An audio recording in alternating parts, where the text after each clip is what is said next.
aktivitas dan pelayanan Anda melalui renungan pagi Pulang ke Rumah, dituliskan oleh Ellen G. White bersama Pendeta Denny Kanejo. Selamat mendengarkan. Shalom, selamat pagi para pendengar yang setia.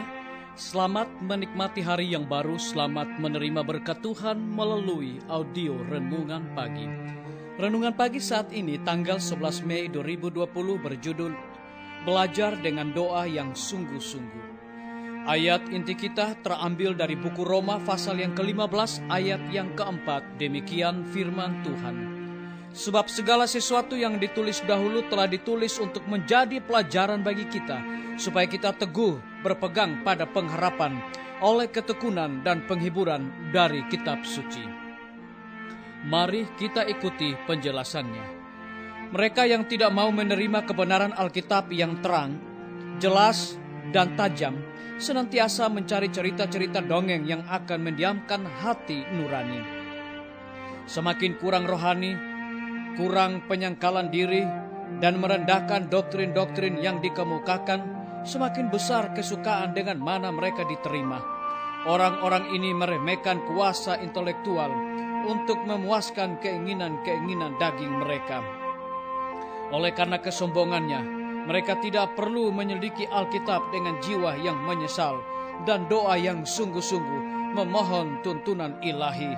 Mereka tidak mempunyai perisai untuk menangkis penipuan. Iblis siap sedia memenuhi keinginan-keinginan hati dan menyembunyikan penipuannya itu di tempat kebenaran. Demikianlah caranya kepuasan mendapat kekuasaannya atas pikiran-pikiran manusia dan oleh penolakan kebenaran. Sebab kebenaran itu melibatkan salib, maka Protestan pun menuruti jalan yang sama. Semua yang melalaikan firman Allah, mempelajari kenyamanan dan politik agar mereka tidak mempunyai perbedaan dengan dunia ini, akan dibiarkan menerima bidat atau ajaran yang sesat, yang terkutuk, gantinya kebenaran agama. Setiap bentuk kesalahan yang dapat dipikirkan akan diterima oleh mereka yang dengan sengaja menolak kebenaran. Ia yang memandang ngeri suatu penipuan akan dengan mudah menerima yang lain.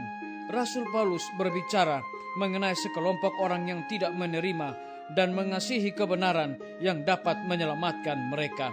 Menyatakan, dan itulah sebabnya Allah mendatangkan kesesatan atas mereka, yang menyebabkan mereka percaya akan dusta, supaya dihukum semua orang yang tidak percaya akan kebenaran dan yang suka kejahatan.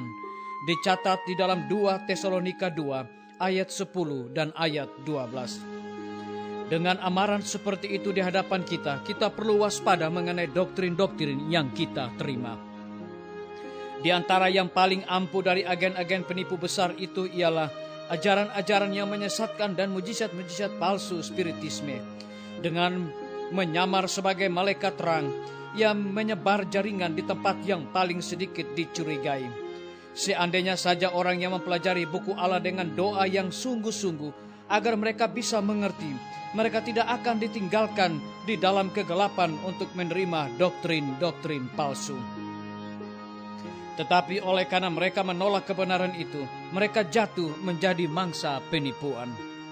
Kesalahan berbahaya lainnya ialah doktrin yang menyangkal keilahian Kristus, yang mengatakan bahwa dia tidak ada sebelum kedatangannya ke dunia ini. Teori ini diterima dengan senang oleh sekelompok orang yang mengatakan mereka percaya Alkitab, namun secara langsung bertentangan dengan pernyataan juru selamat yang paling jelas mengenai hubungannya dengan Bapa itu, mengenai tabiat ilahinya, dan mengenai praeksistensinya. Dicatat dari buku Alfa dan Omega jilid 8 halaman 549 dan 551. Saudara-saudaraku, para pendengar yang setia dimanapun Anda berada saat ini, semoga firman Tuhan hari ini akan menjadi berkat rohani bagi kita semua dalam melakukan aktivitas kita masing-masing. Saya mengajak semua para pendengar yang setia untuk berdoa bersama-sama. Bapa kami yang bersemayam di dalam takhta kerajaan sorga, terima kasih Tuhan Yesus. Oleh karena kebenaran firman-Mu di pagi hari ini menjadi berkat bagi kami semua para pendengar yang setia. Saat ini juga Tuhan, hamba menyerahkan pimpinan-pimpinan organisasi gereja Tuhan, dari tingkat yang tertinggi sampai kepada jemaat-jemaat, bahkan seluruh gembala jemaat. Kiranya Tuhan urapi mereka semua dengan kuasa Roh Kudus-Mu, agar di tengah-tengah kesulitan saat ini, mereka tetap melayani umat-umat Tuhan dengan sukacita. Hamba menyerahkan semua guru-guru, kepala sekolah, dan semua siswa ke dalam tangan Tuhan. Engkau berkati mereka saat ini dimanapun mereka berada Tuhan. Hamba juga berdoa bagi tim medis, Tuhan berkati dokter, perawat, bidan, semua para pekerja kesehatan, relawan kesehatan, dimanapun mereka berada saat ini Tuhan. Dan semua para dokter yang ada di setiap rumah sakit yang ada di Indonesia, bahkan di provinsi yang kami cintai ini Tuhan. Kiranya hikmat sorga Tuhan berikan kepada mereka, karena mereka sedang berjuang di garda paling depan untuk melayani kemanusiaan dalam memutuskan mata rantai virus corona. Hamba menyerahkan TNI, Polri, PNS, wira swasta, petani, pedagang, nelayan, dan juga saudara-saudara kami yang sedang berada dalam penjara. Tuhan lawat mereka, Tuhan hiburkan mereka dengan kasih dan setia-Mu ya Bapa. Hamba juga berdoa bagi para pendengar yang setia yang berulang tahun di hari ini. Dengan bertambahnya usia, biarlah mereka selalu bersyukur kepada Tuhan senantiasa.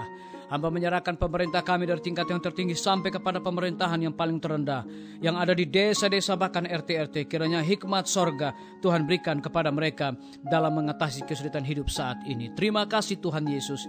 Dengarlah doa kami Tuhan, dan mau mengampuni segala dosa kami, karena kami sudah berdoa hanya di dalam nama Tuhan Yesus dan Juru Selamat kami. Amin. Sampai jumpa. Tuhan Yesus memberkati kita semua. Betapa ku rindu negeri yang indah yang disediakan Bapa. Sana orang saleh memuji Tuhan, di surga senang kekal.